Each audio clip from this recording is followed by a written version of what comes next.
Hey guys, what's up? It's me, Thomas. Today we're back here with VC Andrew. So, this is going to be interesting. Another oldest versus medium versus newest on the Great Gatsby. Though I think we all know the story on this one.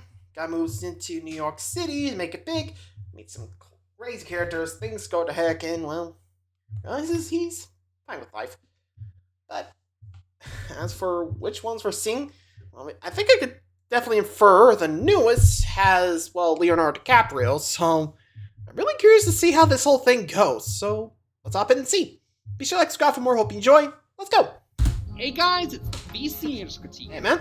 And this is Carroll Senior High School. On the surface, this may look like any other institution that 11th and 12th graders see as the final trial that they have to endure before long story. College, and the shit ton of student debt that comes with it. But this is no ordinary high school. This happens to be the place that I myself, as well as my friend and fellow YouTuber Marie Reactions, went to high school. There are just so many cherished memories that I have of this place that I would not be able to relish right now if I was not filming this on a weekend during summer vacation. Otherwise, I would probably get arrested on the spot. But anyway, the subject of this video As is he the says reason that. why I Oh, decided shit. to return to my old high school. Because there are three things I find that is almost inescapable when you go to high school. 1, acne. 2, rejection for prom. And 3, the Great Gatsby. There's a pretty good chance that you read the book for high school like It depends on what you had in English, so but what's the wrong? one-off chance that you happen to not, why not give you all a little recap of this story that I'm going to do. In 1922, Nick Carraway decides he The roaring wants 20s, to baby. be a part of it and pursue a career as a bond salesman there. Plus, he has family here, namely his cousin Daisy Buchanan, and Daisy? the bugala he's rented out just happens to be right across an enormous lake from said cousin, so he's bound to be right at home. And wouldn't you know it, his next-door neighbor just happens to be an old sport called Great Gatsby, a multi-millionaire that almost everyone in Manhattan reveres for his elegance, charisma, and for offering Mostly a ton potty. of free booze at his fancy house parties during the Prohibition era. It's implied he gets away with it because he has the money to, and the cops of the Big Apple are at his beck and call. And Gatsby actually starts to take a liking to Nick. I mean, he's the only person Gatsby actually sent an invitation to one of his parties, where everyone else just comes at their own free will. And as the two That start says a to lot. bond, Gatsby admits to Nick that he really isn't as composed as he is in the public's eye. He's madly in love with Nick's cousin Daisy. Hell, the two were originally dating, Awkward. but a combination of Gatsby having to return to military duty, and Daisy fearing that an upper-class girl dating someone with less money than Jack Dawson would not be well received put a delay on that. And Gatsby reveals that he literally made his entire fortune while away just so he could be someone socially worthy of marrying Daisy through the very profitable business of Prohibition-era bootlegging. But by You'd be then, surprised. she's already married someone else. But he Ooh, reveals too he's late. not giving up on his gal that easily, hence why he literally had his mansion built right across from Daisy's, and he's hoping that Nick, as Daisy's family, can help him sway her into giving him a second chance. I mean, sure, it's not fair, but not only is Daisy's husband Tom an abusive alcoholic prick, but he's literally having an affair himself with this chick named Myrtle. So since from the apparently gas two station, wrongs by the way. make a right in this case, Nick skeptically agrees, and Daisy soon finds the flames being reignited in their love here. But when Tom himself finds True. out, let's just say for Oh, now, boy. crap hits a bit more than Yeah. just a fan. And it was this story by F. Scott Fitzgerald. You just said F. Scott Fitzgerald. What did Scott? No, Fitzgerald do? just Yeah. No, that's his first name, an F. His name's Fuck Scott Fitzgerald. No. What? No. Sorry, I couldn't resist.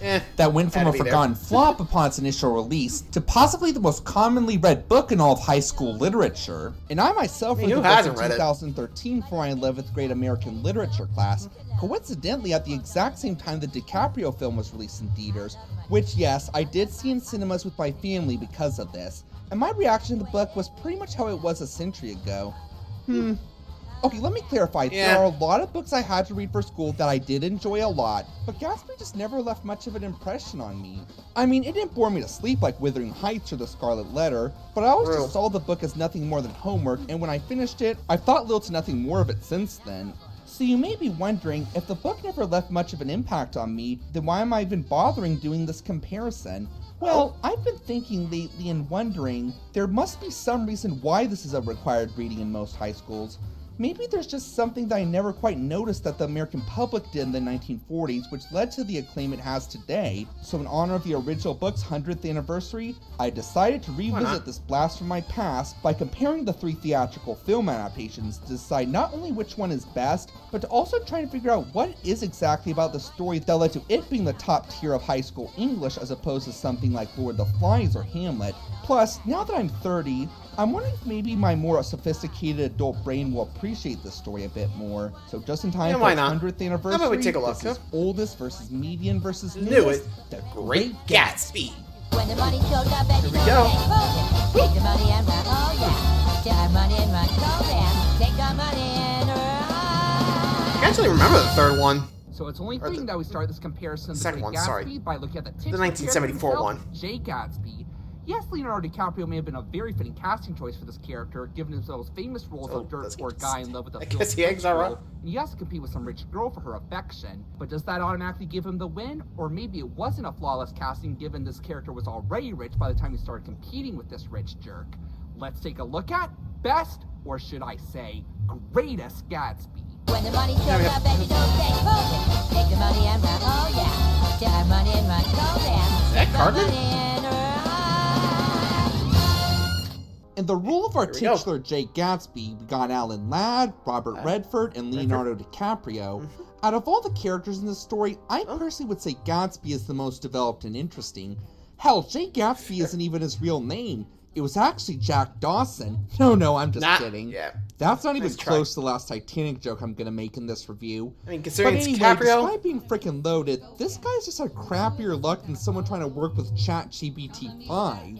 I talked about how he grew up dirt poor and then literally turned to crime to obtain the money he needed to be with the girl he loved, and then found out she'd already married someone else. But he also flunked out of Oxford College after just 5 months, and get this. When he was still a dirt poor teenager, he befriended and was employed by some wealthy yachtsman after he saved his life in a storm on Lake Superior, and said yachtsman is where he learned all his elegance from. Anyway, he left Gatsby his fortune when he died, and said yachtsman's wife cheated him out of it. Oh, remember when I said Gatsby was revered and admired by almost the whole town?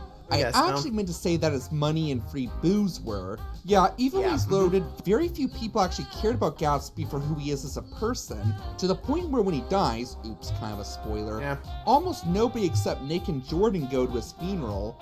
Oh yeah, Jordan is Daisy's golf-loving bestie who we'll talk more about in the supporting cast round. But what makes him admirable is that he never seems deferred by all that and is gonna persevere until he gets what he wants most in life. And what he wants most in life is Daisy Buchanan, and if crime or adultery is what he's got to do to be with her, then so be it. And as I'm sure you... I mean, you gotta give Gatsby some credit. Jeez, I don't know why I said it like that. But you gotta give him credit. He persevered. Well, he did whatever it takes to win, I guess. Well, anywho, moving along. Gus, the actor that best portrays this unlucky but adorably determined love-struck loaded bootlegger is Leonardo DiCaprio. Not just because he's had experience with playing dirt poor gentlemen in love with filthy rich girls, or big shot-driven millionaires who made their fortune through crime, but the character is meant to be an outgoing, charismatic fellow who stays such even when his life has been filled almost completely with letdowns. As you can imagine, DiCaprio nails that to a T. I want you to get the wrong impression from all these bizarre accusations you must be hearing. A pack of lies, I guarantee you. You've heard the story. I'm only 32. I might still be a great man if I could forget that I once lost Daisy, but my life, old sport, my life has got to be like this. Shouldn't stop. It's got to keep going up. Yeah, it really does suck that so few people were able to appreciate this guy for more than just his money, because he is the bomb. So much so that even the freaking police chief commissioner and him are good buds. I mean, how can you not love a guy in the 1920s who literally has rap music playing at his parties before it was even invented? Talk about being ahead of his time. You're the world! Come on, Leo, you're playing an old sport, not a bad sport here. A lot of people didn't like Alan Ladd's portrayal of Gatsby in the old while to book, get an but Oscar. I personally didn't think he did half bad. He definitely had the charm, elegance, and spunk of the character, in my opinion. If I had a man like you for a friend, I'd figure I'd come a long way. I'm a self-made man. I've done pretty well, even if I say so myself. Actually, I'm probably gonna get some hate for saying this, but I think Robert Redford's Gatsby was the weakest. Really? My problem is, he's just so boring. Like, just look at how he and Nick first meet in this version. Gatsby calls Nick in from the party to come see him in a study, and then pretty much says, hi, I'm Gatsby, I'm your neighbor. Well, bye. Yeah, not a very memorable first impression. Plus, why the hell is he inside during this party? The whole point of these parties is to try and get Daisy's attention and to get her to come and reunite with him, so don't you think hiding in your house is a little counterintuitive to that plan? But that aside, I just didn't get much out of Redford. He wasn't that suave, he wasn't that charismatic. I'm not saying he had none at all, I just, well, he didn't do not much memorable? for me. Yes. Just seemed kind of blasé. And for some reason, Happens. this version removes Gatsby's backstory with his sailor mentor whose inheritance he got cheated out of by his wife. Sheesh, even the 1949 version, chopped down as it was, more on that later, was able to keep that. I'd say that the strength that Redford achieves the most at is conveying Gatsby's love for Daisy. Do you remember when an hour alone with you was an impossibility? Other officers driving up to your great house, honking. Alan Ladd did a pretty good job too, but unfortunately he had to keep the intimacy with the affair scaled down thanks to the Hays Code. Oh, some of you may not know what that is, but since I don't have time for a lengthy film history lesson, it was a set of restrictions that film had to follow in the Golden Age of Hollywood that basically was the reason there's no R-rated content in Golden Age movies. But one rule of it that made the production of The Oldest really difficult was nix on portraying adultery in a positive light, not even in an abusive relationship where the spouse is already unfaithful apparently. So even though I could tell Ladd was trying his best with what he could work with, the censorship of the era kept his chemistry from feeling as charming as it could have been. What made DiCaprio's Gatsby the best in my opinion is that he definitely goes above and beyond for his reunion with Daisy. For one, he literally goes to the trouble of having Nick's bungalow redecorated for his big reunion over tea with her, and when they are reunited, we see them do a lot more than just tour Gatsby's mansion. He takes her swimming, golfing, sailing, thankfully somewhere where there are no icebergs in sight. Oh, and you thought Jack was protective of Rose? Just look at Gatsby towards Daisy. Hey, I just realized another similarity. Both DiCaprio's love interests are characters named after flowers. But anyway... Shut up! You shut up! Shut up! Shut up! Sheesh, this Leonardo might be able to take on the Leonardo of TMNT. What, I don't have to just make Titanic jokes with the actor. But anyway, for being it's in the name, why not? Charismatic and devoted lover to Daisy, to me, protective Leonardo as heck. DiCaprio makes for the greatest Gatsby. Point to the newest. I wouldn't do that if I were you. This is a mistake.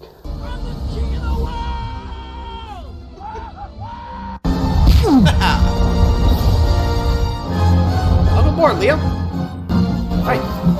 Next. Now that we've looked over Gatsby and all his relentless determination and motivation, Yeah, there's a lot of stuff. That's actually recent. I think that was actually being built when I was in school. Believable as a lady that at least a guy in would college, I think? entire I don't know. life It's trying been a to while. win over. And to that matter, which version of her jerkish husband comes off as the most believable as someone that we want her to leave and end up with Gatsby instead?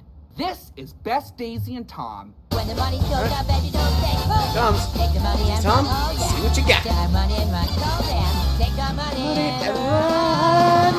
Yay. Maybe this is kind of a cheat, but since I happen to like both depictions of Tom and Daisy in the same version, I figured I might as well combine them. Let's look at Daisy first. So if you're a fan of The Median and are pissed with how harsh I was on its portrayal of Gatsby, take some comfort knowing that Gatsby's lover is hands down the best in this version, played by Mia Farrow. Why? Look at that. Well, let's look a bit closer at Daisy's character. Though nowhere near as unfortunate as Gatsby, her life isn't quite rainbows and sunshine either. She really wanted to marry Gatsby on the spot, but she knew she'd be ostracized if she married someone as broke as he was, and her relationship with the rich high-class guy she married instead is unhealthy to say the least. And you can tell she wishes she'd taken the social bullet and married the then poor Gatsby back when she still had the chance.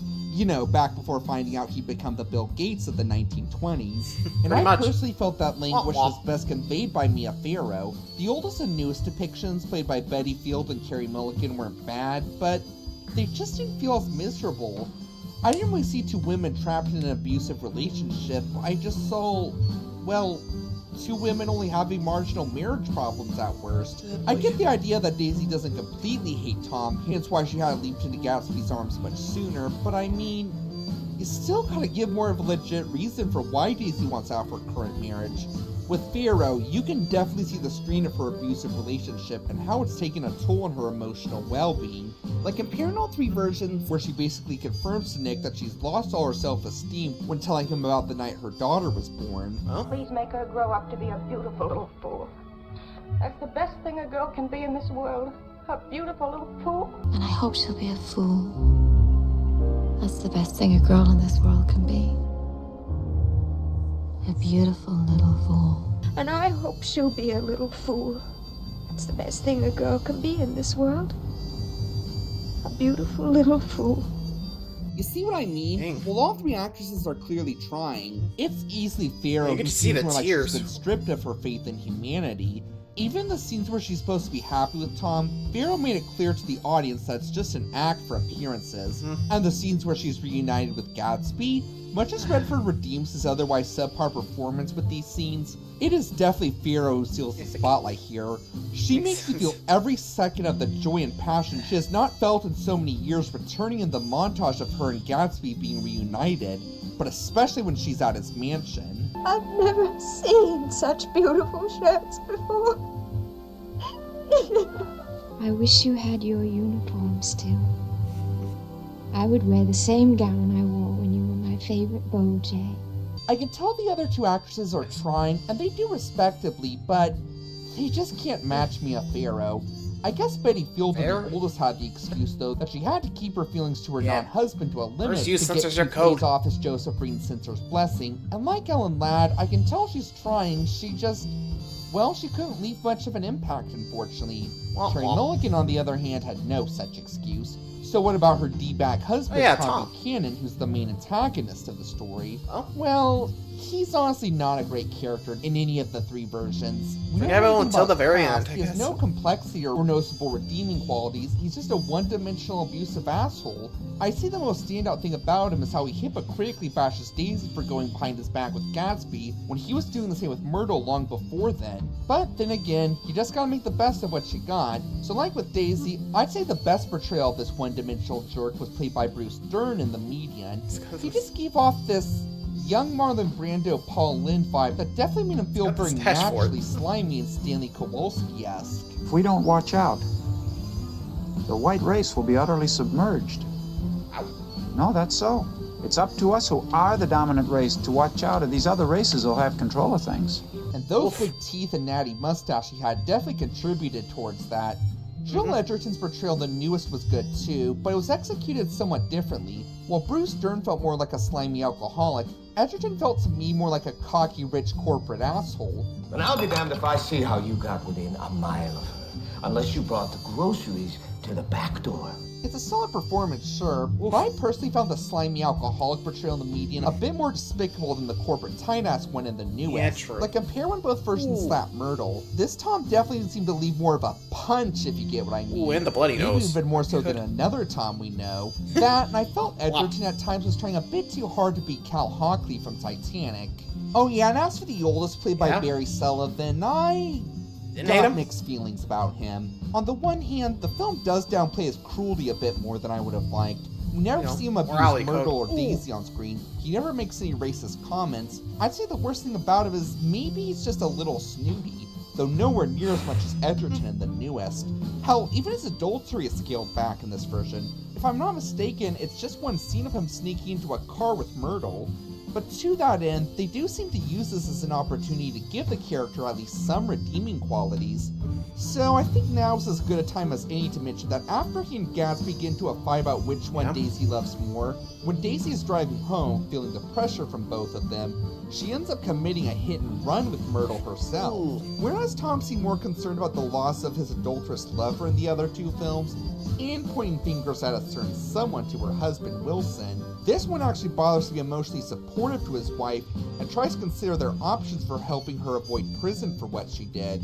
And what's more, he doesn't even try to frame Gatsby for it to Wilson. Hell, he even tries to warn Gatsby when Wilson is after him for vengeance in the climax. Although he doesn't try to object much to Gatsby's plan to take the fall for her, more on that in the best story round. But even though I do like that they give him at least a little bit of heart in this version, that still doesn't make up for the fact that he's just not a very memorable bad guy. So all in all three Daisies went over Gatsby's heart. The one that won mine over most was the believably tragic Mia Farrow in The Median. And topped off with having the best antagonist as well, Median will take the point here. Point goes to the Median. What am I going to do? Even that is a lie. Nice. 1 each. And now, coming very late in the game, is our protagonist. I know that usually in these cases, the we usually see him early, but second spot at the very latest, and only in very special circumstances. But given our protagonist here, I think you all will soon see why I wanted to talk about Gatsby and Daisy first. But still, which version of our I'm guessing not a lot of screen time. And let's find out with Best Nick. When the money shows Come on, up, Nick. you don't take hold it. Take the money and run, oh yeah. Take our money and run, oh yeah. Take our money and run. Yes, our more or less protagonist of this story is Nick Carraway, played More respectively insert by character McDonald for the Carey, narrator. Sam Waterston, and Tobey Maguire. Hey, Toby. And just as a heads up, be prepared for a ton of obligatory Sam Raimi Spider-Man jokes now. Nick, I'd probably say, is the most ethical character of the story. He starts out as one of those happy-go-lucky young men who wants to make it big in the world as a stockbroker. Okay, maybe not what I'd call making too big, but hey, better than working at Joe's Pizza, have to deliver in just 29 minutes at the risk of your job. But again, part of why it took me a bit longer to get to the protagonist than usual here is because Nick simply isn't as interesting of a character as Gatsby or Daisy. It is kind of interesting to see his optimism basically crushed by the end of the story when he sees just how suckish the rich and elite actually are. But that said, the character is a little bland. Hold on, guys. Seen the truth of the muddy side of the big city. Not super interesting. You know, just kind of the everyman. But as to which one was least that's the boring, best. well, I was a tad surprised by this, but I'd say Tobey Maguire was. Huh? Yeah, I know that Maguire's basically a slightly less bland Matthew Broderick, but like DiCaprio, I think he actually was a very fitting casting choice here. Not just because of his past experience with playing characters who live in New York City, but Maguire's natural awkwardness actually does help the character of Nick stand out to the more self-centered and corrupt characters he's surrounded by in the story. Do they miss me in Chicago? Yes, at least a dozen people send their love. They're absolutely in mourning. They're crying, No, yes, I they're don't wailing. She was the most frightening person I'd ever seen. Well, I've seen your face on the cover of Sporting Life, but I enjoyed looking at her. That he seemed the most ambitious and giddy at the beginning when he was hoping to make it big in the Big Apple, which makes him discovering just how rotten said apple can be at times all the more tragic. He's still an everyman, sure, but so is Peter Parker before and at the beginning of becoming Spider-Man. We still all loved him thanks to Maguire's natural adorkability charm. Hell, even the alien symbiote emo Peter phase, that charm still showed there, and I think that's a big part of why we didn't want to smack him in the face much earlier. And that aside, Maguire was willing to go a bit more farther than the other two versions. Like when he's reunited with his cousin, she and Tom invite him for a couple drinks up in an apartment, and he just gets plastered out of his mind. I had been drunk just twice in my life. And the he second went twice. time was that afternoon. I wish I had more to talk about the other two. I really do, but bland. There's just not much really coming to mind, I'm afraid. Both Carey and Waterston did their jobs playing the likable moral everyman, but alas, not a whole lot more. But McDonald Carey had even more disadvantages, sadly. Alright, guys. For one thing, the character looks way too old. I know that Nick's age isn't specified in the original book. I don't think it was anyway. But it's not believable to see a character's youth and innocence destroyed if the character doesn't feel, well, young. Even if Carey was 36 at the time, he still felt like a middle-aged guy. Not to mention it makes Gatsby feel less like a mentor to him because of this. Plus, out of all the characters who suffered the most from how condensed the oldest was, Nick probably suffered the most. Almost all of his narration is axed. Hell, he doesn't even appear on screen until he meets Gatsby at the party, and this version only seems to keep the scenes of him that are absolutely necessary. The median one is a little better. He feels a bit more naturally young like Maguire did, and felt a little more adorkable than the oldest. A cousin or a nephew or something of Kaiser Wilhelm. That's where all his money comes from. Really? Oh, I'm scared of him. Why? Oh, I'd hate to have him get anything on me. But again, it's Toby. Do you expect anything less? It is pretty hard to compete with in the adorkability department. And if you have any doubts about that, then let me just remind you of this. Pizza time. That, and I'm just gonna be honest, I feel that like smile. he and Gatsby had the best chemistry here. I don't doubt for a second that Gatsby and Nick legit cared for each other in the other films, but true. I just like the bond they have here as a wealthy, rich, loaded dude and his nerdy but lovable BFF. Kind of a healthier version of Peter and Harry's bond. The scenes where Gatsby shows depends on the version. Nick how to live it up in Manhattan with the more popular folks, or opening up about his past and how he really needs his help to win over the girl of his dreams, you really feel a legit platonic friendship between these two. You really believe that Nick is the first real friend Gatsby's had since that yachtsman dude passed away, and for that matter, you really feel Nick's excitement that the most popular and wealthy man in NYC is now the BFF to a dork like him. I will say, there is one thing about the oldest Nick that helps him stand out more as a loyal friend to Gatsby, but that's gonna have to wait till the best story round. But that's really all I got for now. So to wrap things up, even though Tobey Maguire is definitely no Leonardo DiCaprio, he definitely had the most definitely a good foil to and that. the strongest connection to Gatsby.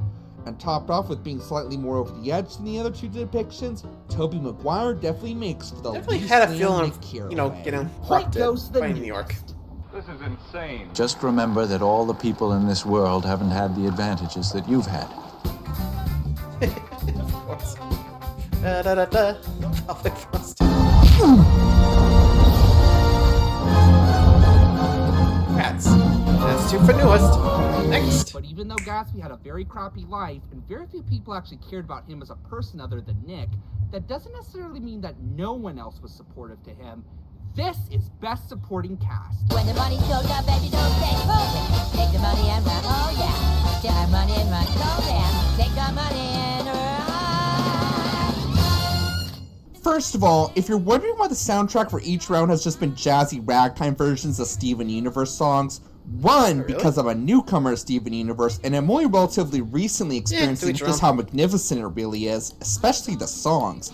And two, to get you all hyped for my next video counting down the top 10 greatest episodes of this masterpiece. Well, let's not get ahead of ourselves. Anyway, I'm going to go into more detail with this in the best story round, but the oldest really suffers from how condensed it is. Not just because of how limited Gatsby and Daisy's feelings were in this version due to the Hays Code, but honestly, this keeps the characters from having nearly enough time as they need, especially Nick.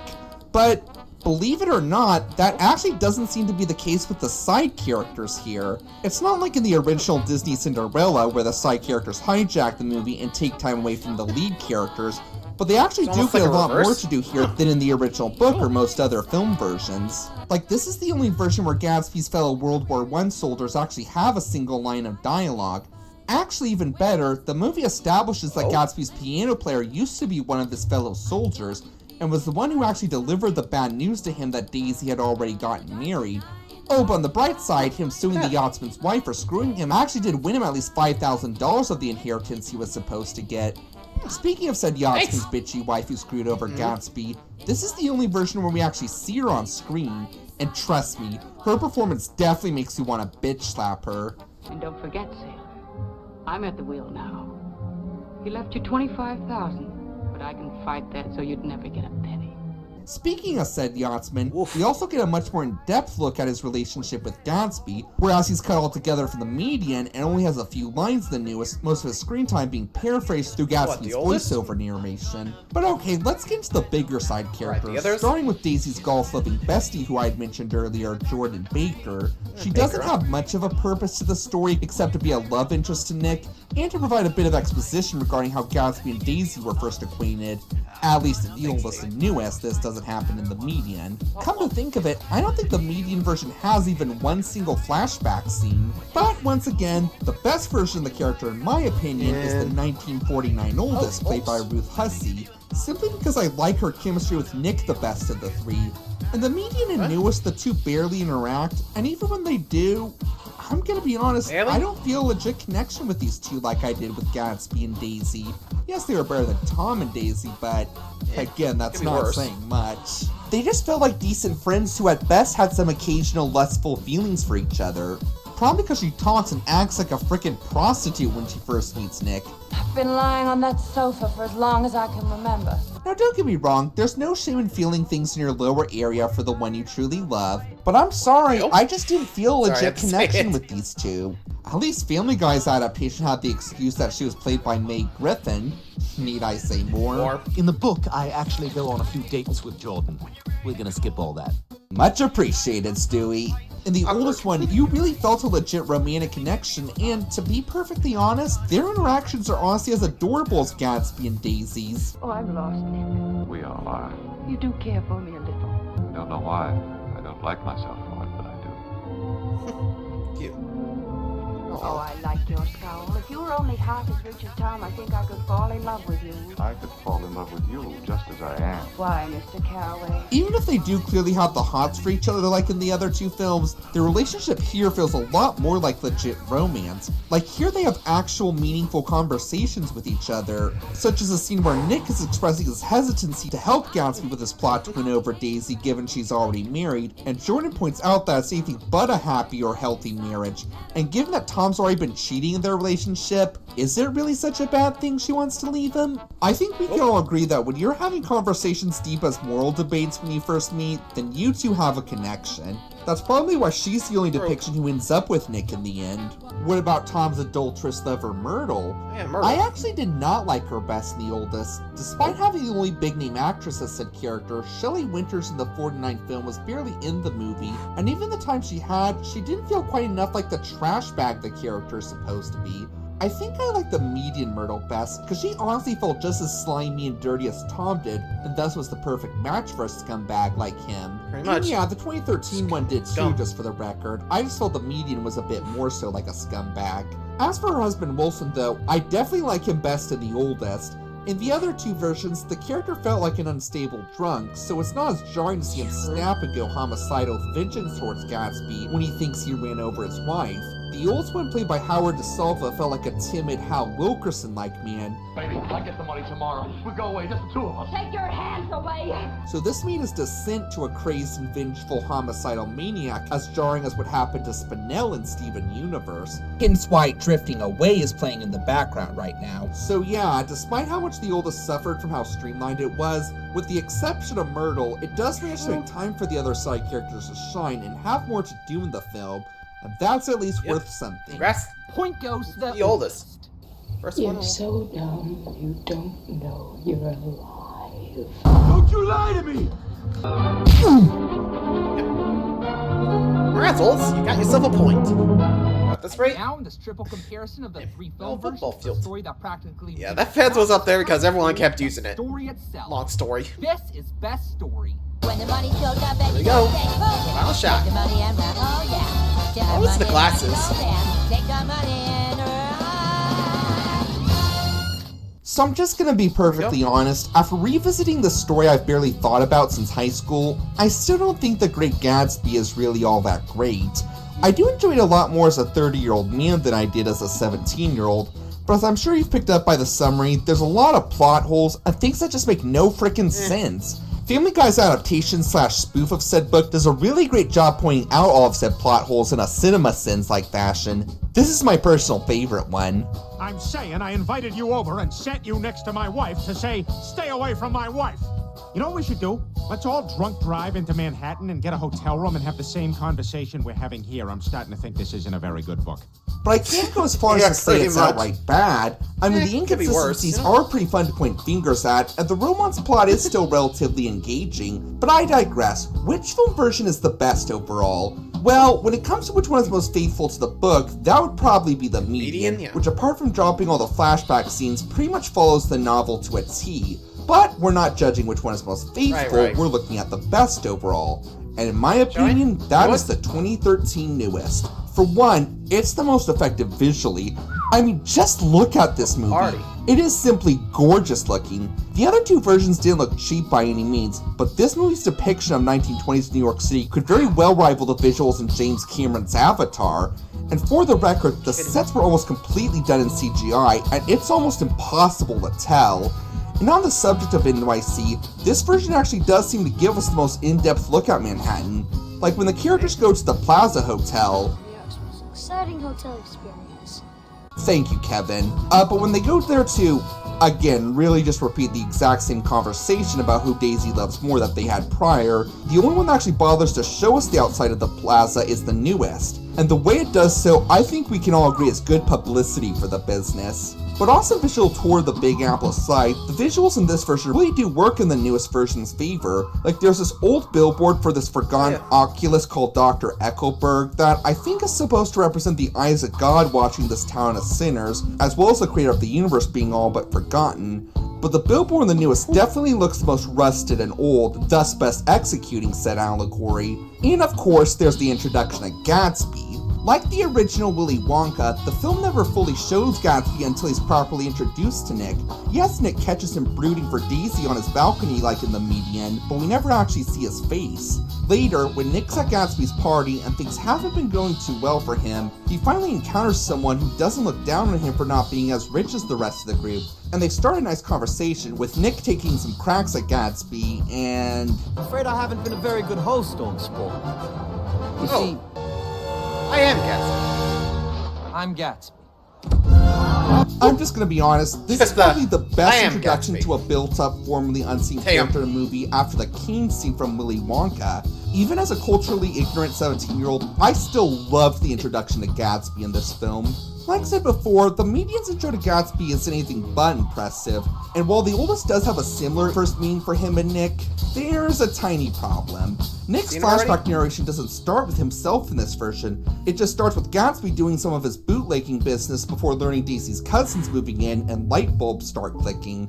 While it is neat to see some of Gatsby's gangster dealings in this version, it is still a disservice to the story overall because, 1, it takes time away from Nick, and 2, it makes Gatsby less interesting because there's literally no build-up to him at all. Speaking of which, let's talk a bit more about the oldest. Despite hearing a ton of things about it being all watered down because of the Hays Code and allegedly completely missing the point of Fitzgerald's novel, I actually didn't feel it was especially bowdlerized. A lot of the darker stuff actually does get to stay, and even if the affair with Gatsby and Daisy is heavily toned down, it's not at a level that's completely detrimental to making them engaging. And honestly, I didn't think the moral additions Joseph Breen demanded were really that bad of ones. I actually think it's neat that this version actually bothers to consider whether Gatsby's own adulterous actions are really just, despite the fact that Tom's abusive and an adulterer himself. But the film also doesn't make Gatsby look completely like the bad guy here. It just leaves the open question about whether it's truly ethical. That's honestly more interesting than just portraying Gatsby as completely in the right like the other two films do. But what is detrimental to the oldest is, it is way too damn short. Whereas the other two movies are about 2 hours and 20 minutes each, this film's only a freaking hour and a half. While the character that seems the most impacted by this is Nick, the other characters are still impacted pretty badly by this as well, without enough time being given to properly develop them. And while this isn't nearly as much of a problem for the median, it does still omit a few too many things for its own good as well. Like I said before, literally all of the flashback scenes are dropped, the relationship between Gatsby and Daisy only being mentioned in conversation, and his backstory with the yachtsman Dan Cody is dropped completely. That really impacts the tragic aspect of Gatsby, and is a big part of why I found Redford's depiction the least effective, though I still will miss him as an actor. Another problem is, for some reason, it opts to not show the scene of Myrtle being hit by the car. I mean, they don't just not show the impact itself, the movie literally skips from where Myrtle is bitching to Wilson to where Tom, Jordan, and Nick are driving home and find the wreck. And no, this is not a less is more instance, it's just less here, I'm afraid. The oldest one shows the scene full on, but... Okay, that effect is so terrible. The effects in Ed Wood movies look better by comparison. Now look at the newest. The scene is shot to make Gatsby look like he was the one driving the car and committed the crime, which leads viewers to think that the film missed the whole point of the scene with having Gatsby showing his loyalty to Daisy by taking the fall for her. But later, when Nick is confronting Gatsby about this, and he starts to realize that it must have been Daisy, the film shows that Gatsby was actually trying to help Daisy steer the car out of Myrtle's way. That was a pretty clever fake-out moment, and a great way to throw off those who are familiar with the story already. That's actually But now for the big question. What made The Great Gatsby the classic it is today? From what I found online, that's kind of debatable. Some say it's a critique on how the rich and the American dream aren't all they're cracked up to be, others say it's about not dwelling too much in the past, but what I personally think is the biggest takeaway from the story is, money doesn't truly change what people think about you. If you spend most of your life as an outcast, but then people start noticing you when you're loaded, take a tip. It's not you personally they're noticing, it's your money. chances are they don't give a crap about you as a person, so that's why it's important to just be yourself and find someone who truly does care about you for who you are. And despite the news having the best story overall, I actually think that this message is best conveyed by the oldest, believe it or not.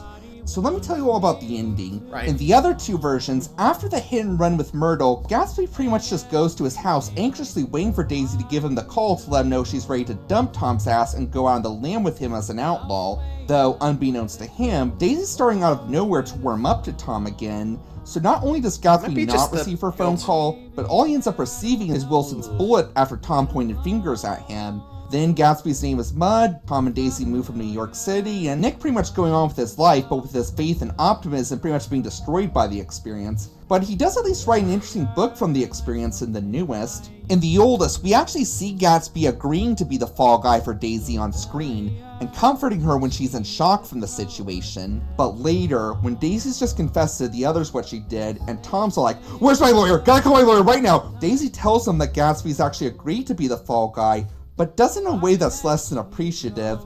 And when Tom says to just play along and go along with all this, she's like, "Sure, Tom, I'll do whatever you say here on out."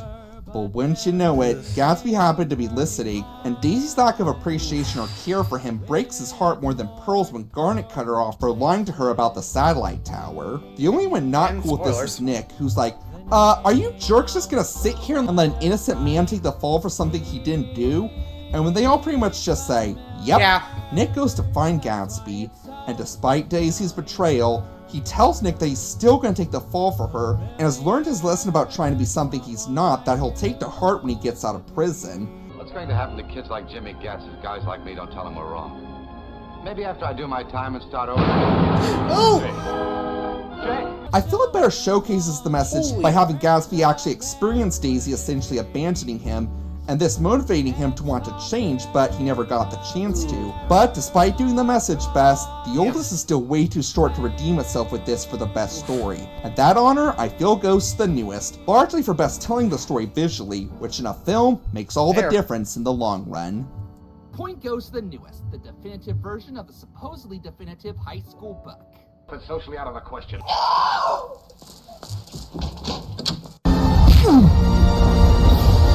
Honestly, I gotta agree. Plus, I gotta admit, that whole ending bit where our boy actually sees Jay get shot, and just hearing the shot, he goes, Jay! Jeez. Like, that is just interesting, you know? Like, I mean, poor Nick.